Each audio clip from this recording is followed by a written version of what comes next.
영화계에 큰 별이 졌다. 배우 변희봉이 향년 81세에 췌장암이 재발하여 요양병원에서 별세했다. 고인은 2017년 췌장암 진단을 받고 투병 끝에 완치 판정을 받았다. 그러나 최근 암이 재발해 투병 끝에 요양병원에서 세상을 떠났다. 최측근에 의하면 췌장암 완치 이후 항암을 거의 안 했고 몸이 나빠져서 요양병원에서 지내다 사망하였다. 빈소인 삼성서울병원 장례식장 17호에는 추모 물결이 이어졌다. 김영옥은 같은 성우 출신으로 각별한 사이다. 눈물을 흘리며 연극할 때 장난기도 많았다. 처음에는 생활고에 시달려 너무 힘들어했다. 췌장암으로 힘들어했는데 재발했다는 소식을 듣고 믿을 수가 없었다. 아직도 믿겨지지 않는다며 애도했다. 송강호는 영화 거미집 인터뷰 도중 소식을 접하고 괴물 등 많은 작품을 함께했다. 자주 뵙지 못했지만 연락을 드리고 했는데 소식을 듣고 안타까웠다. 5년 전에 아버지가 돌아가셨을 때 뵙고 이후 봉준호 감독을 통해서 소식을 들었다고 안타까움을 토로했다. 하얀 거탑에서 함께 연기 호흡을 맞춘 이성균과 김명민이 빈소를 찾았다. 김명민은 드라마에서 선생님과 같이 하는 장면이 많지는 않았지만 캐릭터를 분석해 주셨고 항상 힘을 주셨던 분이었다. 또 영화 간첩을 함께 했을 때도 많은 가르침을 주신 분이라며 애도를 표했다. 이성균은 이 작품으로 이름을 알렸고 촬영할 때도 티는 안 냈지만 선생님께서 많이 알려주셨다고 애도했다.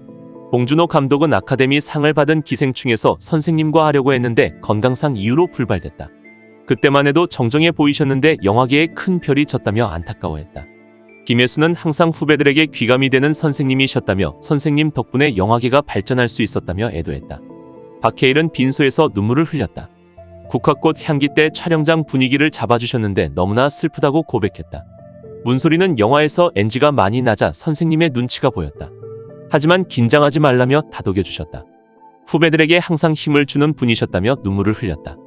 신하균은 더 게임에서 선생님과 오랫동안 촬영했다. 가끔 감정을 잡을 때 소름이 돋을 정도로 연기력이 엄청나신 분이셨다.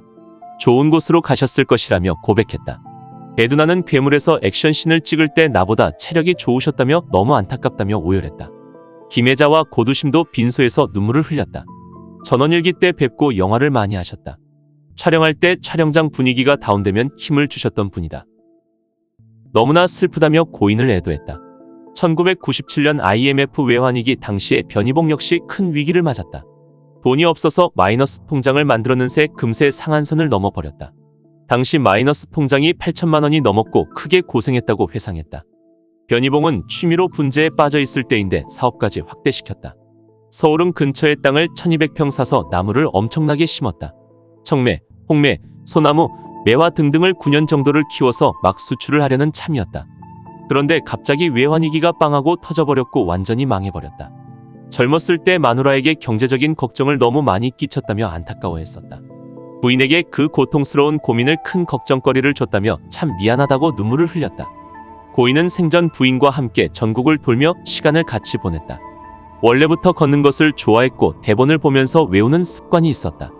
항상 부인과 함께 다닌 이유가 물건 하나도 혼자서 살 줄을 모르는 사람이기 때문이었다. 정말 부인이 금쪽 같다는 생각이 늙은이 들었다며 옛날 어른들께서 마누라에게 젊어서 잘해라, 나이 먹으면 안다고 하셨던 말씀들이 실감이 됐다. 90년대 트렌디 드라마가 유행하자 나이가 많은 배우들은 설 자리가 없어졌다. 경제적, 정신적으로 최악의 상태에서 아내와 함께 고향으로 내려갈 준비를 하고 있었다. 1999년 무렵 봉준호 감독이 전화를 걸어와 영화 플란다스의 개에서 개를 먹는 아파트 경비원 역할을 맡아달라고 부탁했다.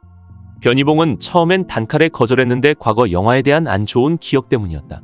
나이도 많은 자신이 주인공도 아닌 그저 추한 들러리 역할을 맡을 것 같았다. 봉 감독이 자꾸 부탁을 해서 어쩔 수 없이 한 번 만났는데 출연한 드라마를 줄줄 읊었다. 결국 거기에 말려서 출연하게 되었고 인생의 전화점이 되었다. 변희봉은 생전 경제적 어려움을 토로했지만 괴물 출연 후 어느 정도 만회했다. 변희봉은 강남구 아파트를 소유하고 있었다. 시세가 20억 정도로 알려졌고 은행 부채는 없었으며 변희봉 단독명의였다는 후문이다. 연기 활동에 비해서 건물이나 땅 등 다른 재산은 없었다. 자식은 딸이 3명이라 뒷바라지를 계속했고 손녀 손자의 학비도 도와준 것으로 알려졌다. 고인은 명절 때 손주들을 보면서 행복해했다고 전해진다. 재산 상속은 아내가 1.5, 자식들이 일식 상속권을 갖는다. 빈소에는 손주들, 자식들이 조문객들을 맞이하고 있다. 변희봉은 칸영화제 당시 배우로서는 정말 영광이라며 꼭 70도 기운 고목나무에 꽃이 핀 것 같은 기분이 들었다. 칸 레드카펫 위에 서서 죽는 날까지 연기하겠다며 소신을 밝혔다. 한영화제에 선 순간이 배우 인생의 최고 정점이라며 기뻐했다. 삼가 고인의 명복을 빕니다.